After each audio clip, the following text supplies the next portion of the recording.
going to go ahead and get started. My name is Amber Tiemann. This is my partner in crime. I'm Matt Gomez. And digital trending is our session today, which I told somebody as they were walking in that we're way more exciting than that sounds. So bear with us as we get going. But you'll see the theme as we work our way through. Wanted to start with a quote that we came across when looking at this. What this session is talking about, again, is taming the social media stream. There are all kinds of nouns that are out there right now. You've got Twitter, you've got Instagram, you've got Plurk, you've got all of these different apps and creations and sites that are helping you to communicate and to collaborate and to share. Especially looking at yourself as a leader, whether it be of a campus, in a classroom, or in any other capacity within a school district, how can you leverage this advantage? Kevin Honeycutt said this morning that it's all about relationships. It's all about empowering community, getting your stakeholders to be invested, whether those stakeholders are an 8-year-old, an 18-year-old, or a 38-year-old who has a child at your campus. These are all tools that we want to talk about today, how to wrap your head around them, how to get going, how to get started, and to see how two different districts, Garland ISD and Plano ISD, are utilizing them for themselves. So I'm an assistant principal at Loon Elementary in Garland, very well represented. Right over there. Thank you, ladies. Thank you for that moral support. I blog on a site called Connected Principals, which is, again, just a group of administrators who are sharing their perspective and their philosophy on education. I am on Facebook. Facebook is my social outlet. That's my friends. That's my sorority sisters. That's my family. And then I'm also on Twitter, which is my professional learning network. And if you are not on Twitter and aren't completely beaten down by the ubiquitousness of that word today, hopefully this session will make it happen for you. But it's so fun coming in. I told Angie and Branch, I think there's like 3 people in here that I don't know because of Twitter. So that's really awesome to make connections and meet people who you have nothing to do with in life other than they're a part of your professional learning network. Really cool. And I'm Matt Gomez. I'm also on Twitter. It's my professional learning network. And I have a blog. I blog about everything that happens in my kindergarten class. I've been a kindergarten teacher for 11 years, and I started my blog last year because of Twitter. I'm here at this conference because of Twitter, and I've met 3 or 4 people that I just know through Twitter in this session alone, much less the conference itself. I have 3 boys. Again, Facebook is my family, but I also follows people like Kevin Honeycutt and some other educators to kind of get some more links on what's going on. Then another thing I'm really proud of is I'm a member of KinderChat, which is a global network of kindergarten teachers. And we chat every Monday and support, inspire, challenge each other. It's like the teacher next door that you pull from, but mine's a global network. So I'm very proud of being a member of that. If you haven't ever participated in a chat, it's kind of the same thing as a conference when you're sitting in a room and you're sharing ideas, only it's people texting and tweeting those ideas. So I know the Kinder Chat, you kind of all are approaching the same beast. It may be in different ways in different areas, but you're all kind of talking about the same things. And some of the best parts of conferences are the opportunities that you get to share and say, how did you handle this? What did you do about that? Twitter is that avenue and that opportunity for you to be able to do that. I don't know of any other system in the world that when I have an administrative question, I literally get out my phone and I get onto Twitter and I ask Todd Whitaker, hey, what would you do in this situation? And he replies back instantly. Todd Whitaker is an educational guru. He is one of the biggest speakers in educational consulting in the United States. For him to answer Luna's questions, that's amazing to me. And being on Twitter allows that. So why? Why, as a campus leader, would you ever want to undertake a project or an idea such as social media? Because that leads the news 4 out of 7 nights of the week of who said what and who tweeted who and did you see what he Facebooked, and why in the world, as a campus leader, would you want to do that?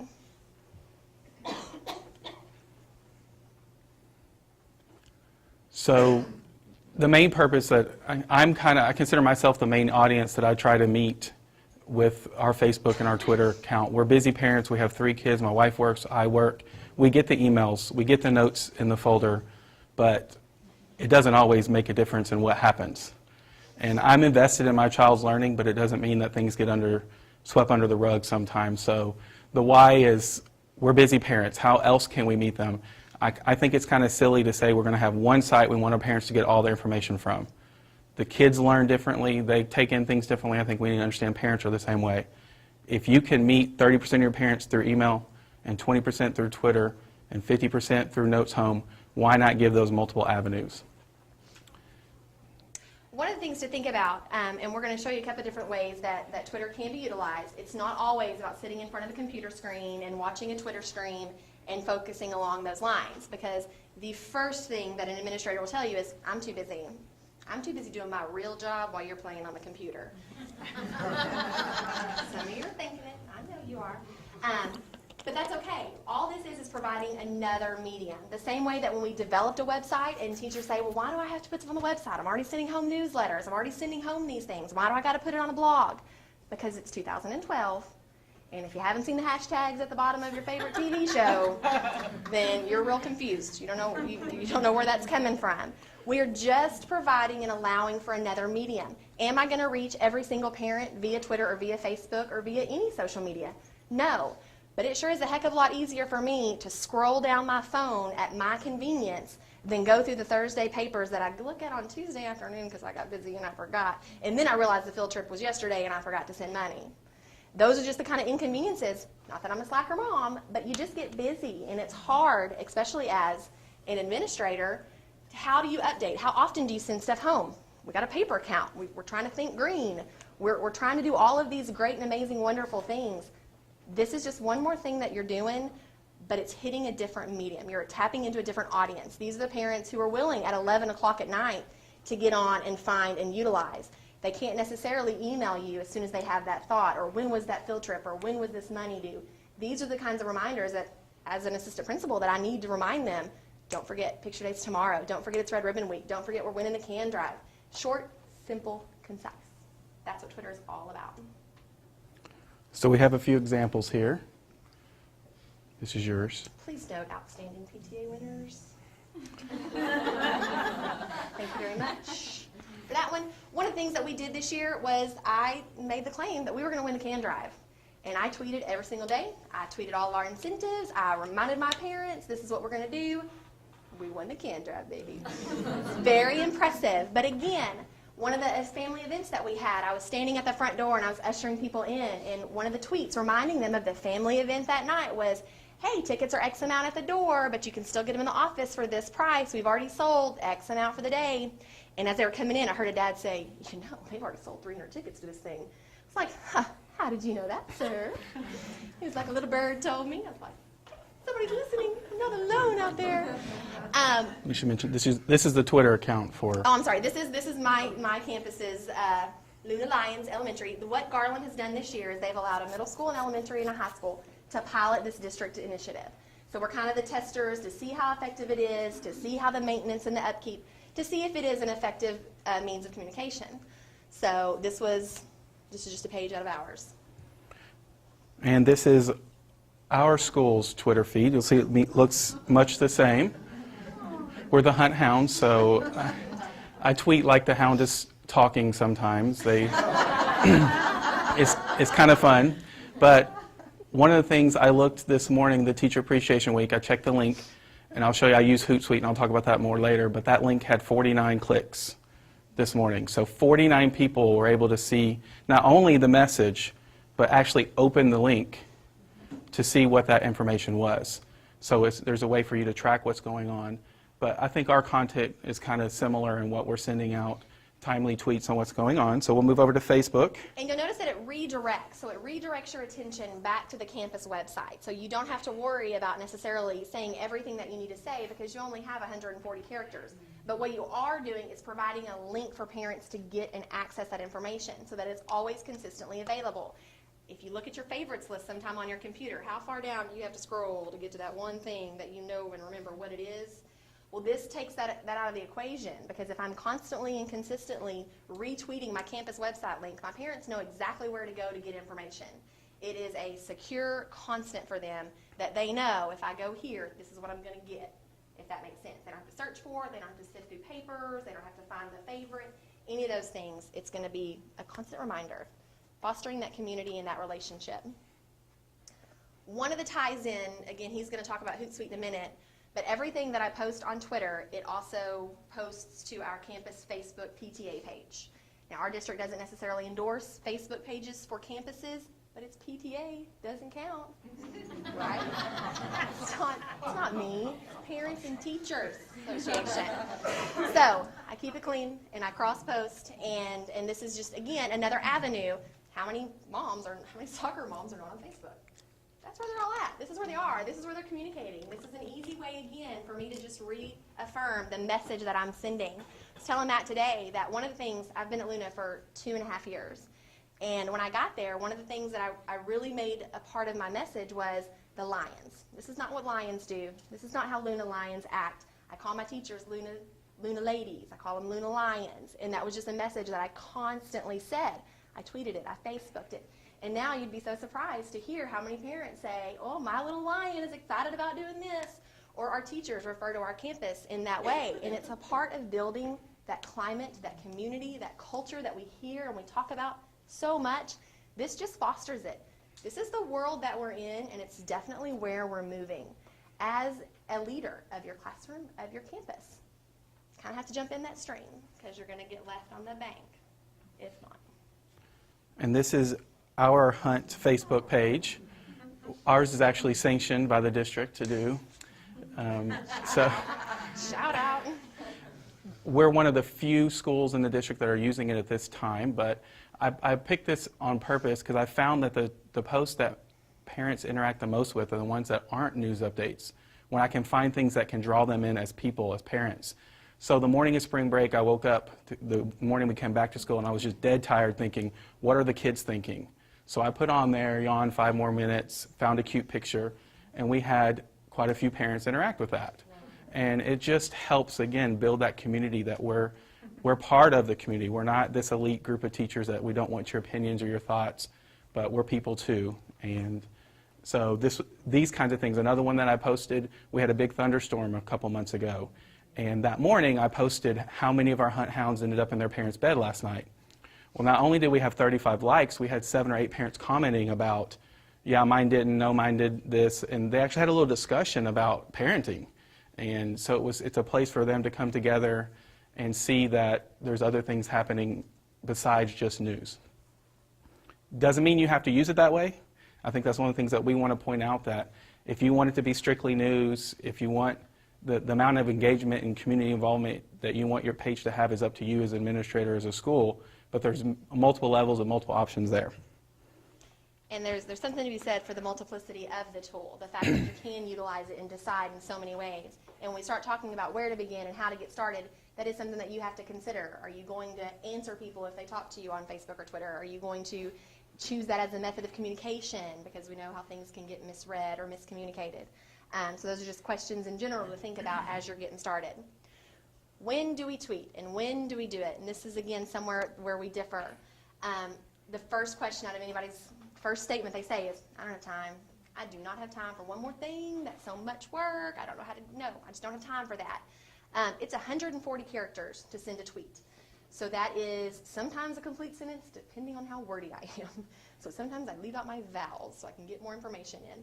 But I use my phone for 98.5% of everything that I do. Again, because I cross-post, so it's hitting both at the same time with every tweet that I send.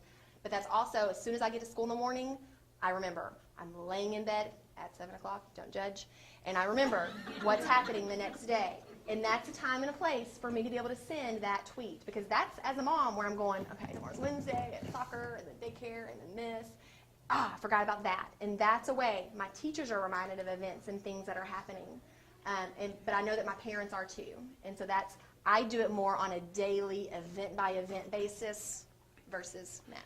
And what I do is schedule tweets every Sunday, and I'm going to get into how I do that when we get to the management aspect of it. I'm not an administrator, so I have to get all the information from my principal, which she sends out that we call the Monday memo every Sunday. I take that and I plan our tweets for the week on what's going to go out, and then I'm done on Sunday. The only other time that I tweet out is when interesting things happen, or if grade levels send me pictures. They go on a field trip. They know they can text me pictures. I put those together and send those out on Facebook and Twitter as well. Another thing, when we had the day of tornadoes, Lunageddon, as we like to refer to it on our campus, things start going down at 1:30, 1:35. By 2 o'clock, our email was down. Teachers had their phones in the hallway. They can't access anything. They can't answer parent emails. We're overwhelmed in the office. You've got people coming in and out. One of the things that we were able to utilize, again, was this system of me standing in the office, able to send tweets of reminders of, okay, now the district is this, now the district is that, now we're doing this. And I think it's coming up on the next slide. Yes, I have a slide. Same thing at our school. It happened right at dismissal. Before I could get out our first message on social media, I had 9 parents asking a question on Facebook. So they were already there waiting for the information. Our phones were down, our website was down, our emails were down. But I could get out things. It took a little time because there was no history of what to do in this situation. So my principal had to go through some avenues to say, yes, you're allowed to tweet this. And finally, she just said, inform the parents what's going on. And so that's what we did. And so here's just a little screenshot of some of the, I know you can't read a lot of it, but if you check out the Prezi later, I just kept updating parents. Information is golden in this time. They knew their kids were safe at the school, but hearing it kept a lot of issues from happening. They knew that the building is probably the safest place for them to be, but hearing all the kids are in their safe rooms, as a parent, as a mom, as a dad, it just means a lot to hear that. And then we were able to update them with information on dismissal. Dismissal's being delayed 15 minutes. We're not going to release any kids until this happens. Keep checking back. And then afterwards, we had quite a few parents leave messages about thanking us for keeping them updated, keeping their kids safe. And we did have one parent, what I think most people would consider a negative comment, kind of question how fast we got our information. And so we just responded back to him, we appreciate your thoughts. We are working on what we can do better next time. And he replied back, thank you for taking care of my child. That's the most important thing anyway. And so it's that avenue of, if they're going to say things, being there to listen and respond. They're going to say it anyway, whether you have a Facebook page or not. So do you want to have a stake in what they're saying or not? And so that was a really good moment for our Facebook page. Or do you want it at the flagpole after school and they're all picking up their kids and they're standing over there in that little circle? Yeah. Not have that at your school? That's just, never mind. Theoretically, thank you. Hypothetically, if there were a flagpole that PTA whatever. Anywho, fast follow. This is the deal, I don't say deal breaker, whatever the total opposite of deal breaker is. This is what it would be. We as a district, again, GISD News on Twitter utilizes this for all of their board meetings, all of their communication, everything that they're doing. And if you look at the campus, I think we have 57,000 students in the Garland Independent School District. Well, if you look at their Twitter followers, they have like 300. Well, you're thinking, well, that's not any good. That's not a good ratio of success there, Teeman. What we utilize is fast follow. If you subscribe via the fast follow to a user on Twitter, say at GISD News or at 8Amber8 or at Matt Gomez, anytime I send a tweet, you're going to get a text. And can you go to the next one? Yep. And so what that's going to look like is you send this follow at and then their Twitter sign, their Twitter name, and they're going to get a text message. 90% of text messages sent in the United States are read within the first 3 minutes. And again, that ubiquitous question of access and use. Well, my parents don't all have computers. Well, my parents don't have Twitter, and my parents don't understand this. Find me a parent that doesn't text. That's a different conversation, because that is almost like the cable television of old, and now that's just a commonality that everybody has it. And the same things with our phones and text messages. Keep in mind that I'm not sending 30 text messages a day. I may send one a day, but that's highly unlikely. You're thinking more 1 to 2 to 3 a week, depending on the week. During that crisis communication situation, there were more, but that was an expectation. That was a want.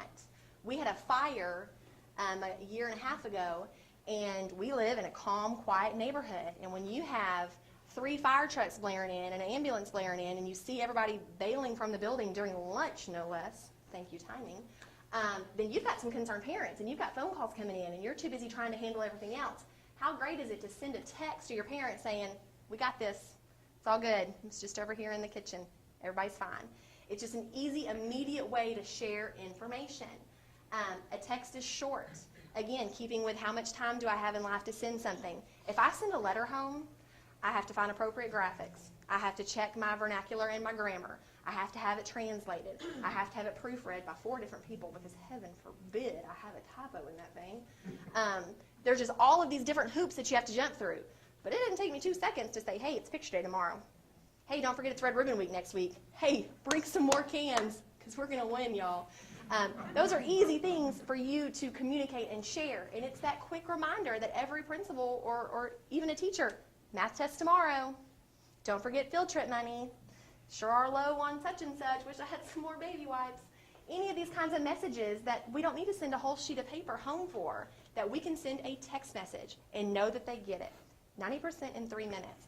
It's a pretty huge statistic to think of, again, something that applies to their child.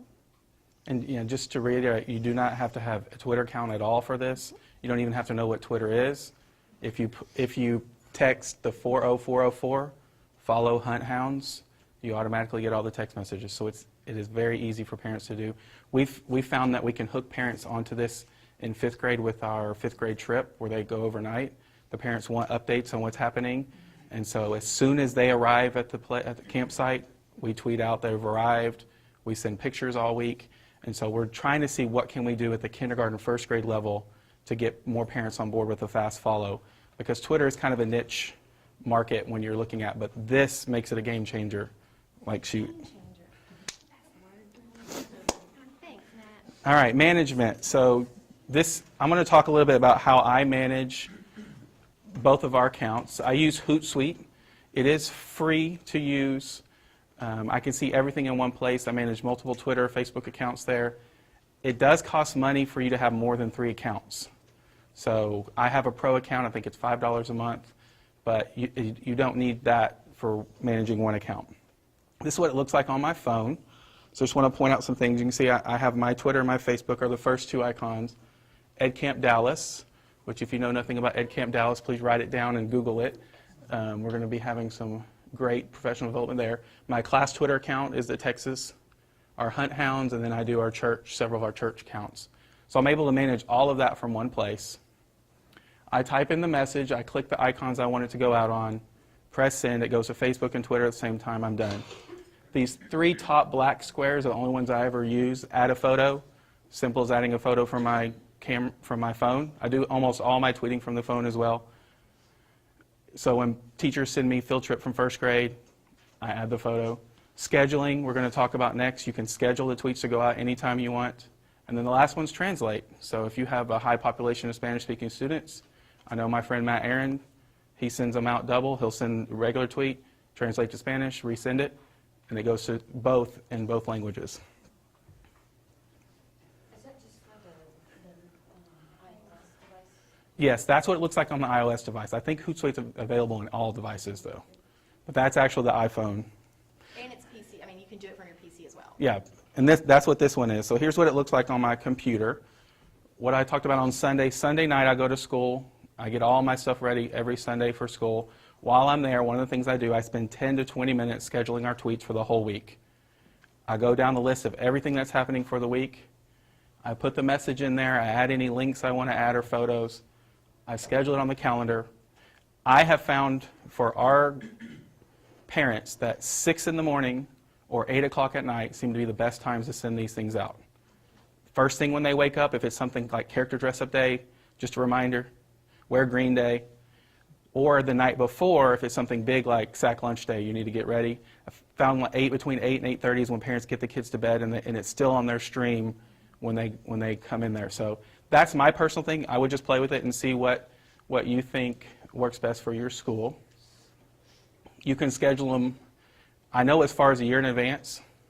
So if you're an administrator and you want to do this before school and get all the early release days, all those, and you're done for the year, unless something unique comes up, you can be done. Matt, is that on the Pro account, all that, the scheduling? Is that on the No.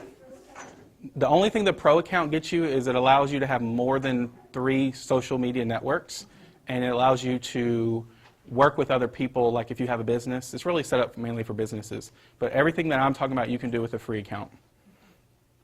So here's what it looks like. This was, I think, last Sunday. I went through, I made all the scheduling. It's also a great way to double check and make sure you don't have any mistakes. I look at it before I go home for Sunday. I look at all of it and say, are there any issues here? So I've scheduled, just a reminder, we're having free breakfast this month. So we've been sending that out every other week. And teacher appreciation that I showed you, I scheduled that. And you can see it's either 8 or 6 in the morning. It kind of flips. How do you decide what to do and where to go and where to get going? If you do not already have a personal Twitter account, then I would suggest starting there. Definitely, I know with working with my teachers, and I present a lot of ideas because they come across that way. I'm not the 4th grade science expert. I have one of those. But if I can point her in the direction of here's some content, some material, some resources, then that just enabled us both to be better at our jobs. If you don't have a personal Twitter account, start there. Practice. See what it's like. See how much time it takes. See how much thought you put into it. My boss is OCD. He is. And it would take him an hour to write a 140-character text. And that would drive him crazy. But he knows that by letting me do it and be that person, we got this. It's okay. Matt is that person on his campus. Who is going to be the person responsible? We have some 2nd grade teachers that this year are having their kids write tweets about their lessons, and they just write them on cardstock and hang them on a bulletin board before they leave their classes. That is amazing. My 2nd grader's like, did you read my tweet? I tweeted it. It's in a stream over there on the wall, Miss Steven. That's amazing to me. That gives opportunities for cyberbullying, for a digital presence. I mean, we heard today about leaving your digital legacy. Our kindergartners are rocking some Twitter bulletin boards. That is what our campus culture and climate is all about, and that's what I want our parents to recognize and understand too. If you are not familiar with it, it's going to be very difficult for you to walk down that path because someone's going to ask a question, and you're going to say, I don't know, and then you're going to not do it, and then it just becomes one more thing, one more educational reform that we talk about but we don't ever really follow through with. So I would suggest, especially with summer coming, when all these people have all this energy, how many of you in this room right now are on Twitter? Oh, makes my heart happy. Yay. Amber 8 and at Matt Gomez, JIC. Decide how and what you're going to do it on your campus. Are you going to be the person? Is your principal going to be the person? Are you going to do it in your classroom? Is there someone that you would entrust to do it? I know that our communications department not ready to go there yet. They haven't opened up to the entire school district. So that's where us 3 are coming in. And you well know all it takes is one misstep for it to change the rules. One misstep, one tiny mistake, one mistyped link that can derail the entire process. So I would suggest playing with it and starting there. Decide what your message is going to be. Is it going to be casual and informal? Are you going to use casual language? I do because I don't want to be that assistant principal that no one wants to talk to because they're terrified of her, and that's no fun. I want my parents, I want to be approachable. I want our campus to be approachable. I want my message to be approachable, and that's the direction and the trend of our tweets. Any of our message are casual and informal. I always can direct them to my district website. I can direct them to teachers' blogs. I can direct them anywhere I want. That, again, is just the power of what and how you plan on using it. Transparency. Mr. Honeycutt talked a lot about that this morning, and being transparent. This is, again, another great way to do that. Let parents know, hey, running late this past few weeks. Don't forget, first bell rings at 8. I've sent that tweet. I've sent that text, just, again, as that reminder. You would have to decide as a campus, as an administrator, what you want your best practices to be. Mansfield ISD, pioneer in all of this social media business. They're a great district to check out and see what they're doing. Plano's making ground, Garland, we're moving forward. There's a lot of places out there that you can kind of get an idea and a perspective of what and how you want yours to look like, whether it be as a campus, whether it be as a teacher in a classroom. I would just like to piggyback on what you said about practicing. I was telling Amber this earlier. I had the Twitter and the Facebook account for 3 months of content before we ever shared it to parents, so that we could show what is it going to look like, what are we going to talk about. And so if you're an administrator or someone who's trying to present this, say, just give me a chance. Nobody's going to be following it. We're not going to share it. Let me show you what it can look like. And when you look back through that stream and see how powerful it could be for your parents, and you show that you are going to invest some time in doing that, it's a powerful thing for your administrator. So I did it without even asking. I tend to do that pretty frequently.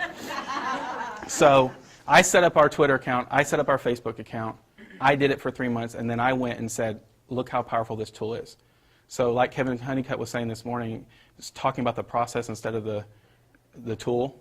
And so Twitter and Facebook is a no automatically at the beginning, but when I showed how it could be used, so I just encourage you to be brave and try some. Don't start everything on your own and launch it to your parents. Okay? So as the administrator here would say, please don't do that. But you can have it and practice it without it being live. You don't have to share it with anyone.